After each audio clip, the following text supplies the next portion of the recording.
Hi guys, and welcome to Sue's Vlog, and Dog. What up, dogs?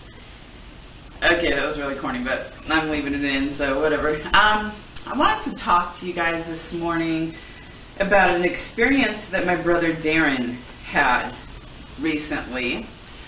He was looking for a job in the paper and stuff, and there was an ad saying something like $20 an hour, great pay, but it did not say what the job was.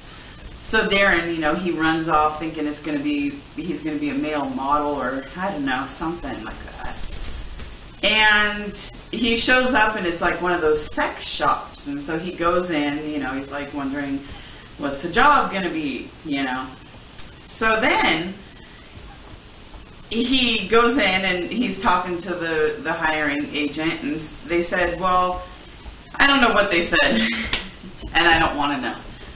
But the bottom line is that the job was going into the porno dark room where guys go in there to watch the movies and apparently pleasure themselves, and the job that Darren was looking at doing was to clean the waste off of the floor, mopping it up and all that kind of stuff. And he was like, no thank you. So he turned on one heel after thinking about it for probably an hour. And then he said, no, I can't do it. I can't do it, $20 an hour, that's not really enough to do it. I'm not going to do it.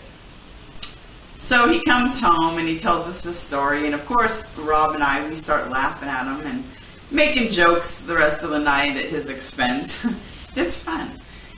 You have to. He's my brother. So anyways, and he's used to it, so don't feel bad for him. So anyways, after being sent to his room with no dinner, Rob and I got into this conversation, and Rob says, oh, I could never do that. Could you do that? He says to me, and I said, for $20 an hour, I don't think so. And then I said, maybe if it was like $50 an hour, I might consider it, I mean, I guess it's different if you're a woman. You're used to picking up all kinds of stuff from your guy, your kids, or whatever you have. So I thought about it, and I said $50 an hour, might as well get paid for it, right? And then I said to my husband, I said, yeah, but what do you put on your resume? What do you put on your job resume after having a job like that? Do you say that you're, the spooge director? Do you say that you're waste management director? I don't know. What do you say? You can't just say you're the spooge collector, I mean, what do you put on your resume after a job like that? It's not like I'm really worried about that part of it, but, I mean, I could make something up. I'm pretty crafty, but, I started thinking about it, because I always am one of those people that if I hear a story like that, I can't just take it at face value and then it goes out of my mind. It gets me to thinking, like, okay, could I do this job if I was paid enough money to do it? Probably. But then I started thinking about it, and not just the resume thing, but I started actually getting really curious about the job. What all does it entail? I mean, do you have to have a full suit? I mean, I have my Hep B shot, But I mean, do you have to have your Hep C shot too? Do they give you a full bodysuit and face mask and everything before you go in? What do you use to clean it up? An industrialized Swiffer mop, or industrial strength and industrial size Swiffer mop? I don't know. And then I started thinking, okay, when the guys go in there to watch their dirty movies, is it like when you go to a dog park and they have these stations at a dog park where they have the plastic bags that you can grab plastic bag and clean up after your dog's waste? And I started thinking to myself, is it kind of like that when a man goes in there to watch one of those movies? I mean, are there little stations where you can get a bag and try to collect it, and then, you're doing your business, and then you say, whoops, I got some on the floor, and then that's where I come in to, with my industrial-sized Swiffer and clean that mess up? I mean, and do you go in before it dries on the floor? I mean, do you have to like shoot right in there? Because that would probably turn the, but he's already done. I can't say that it would turn him off that I'd go in there cleaning. I mean, it'd probably turn him on all over again because he sees a woman coming in with a mop and he's ready to go again.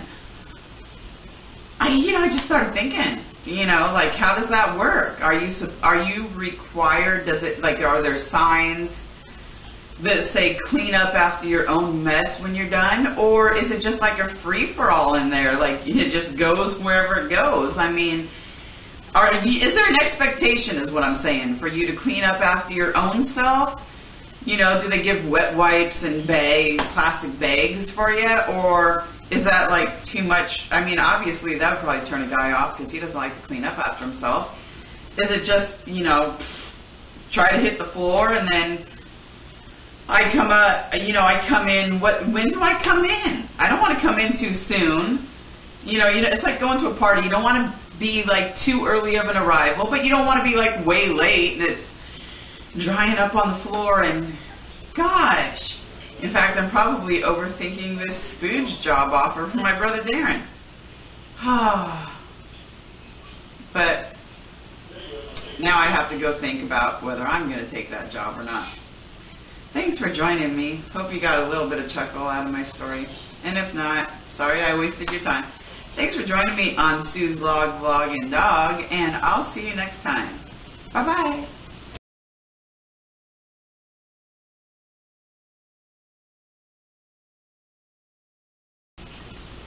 Spooge story. Gosh, should I even put this on there? Heidi, do I even put this on there? Spooge story. Would you clean up spooge? I'm sure you would probably clean up spooge with your tongue and have no problem. Because that would be treat enough for you.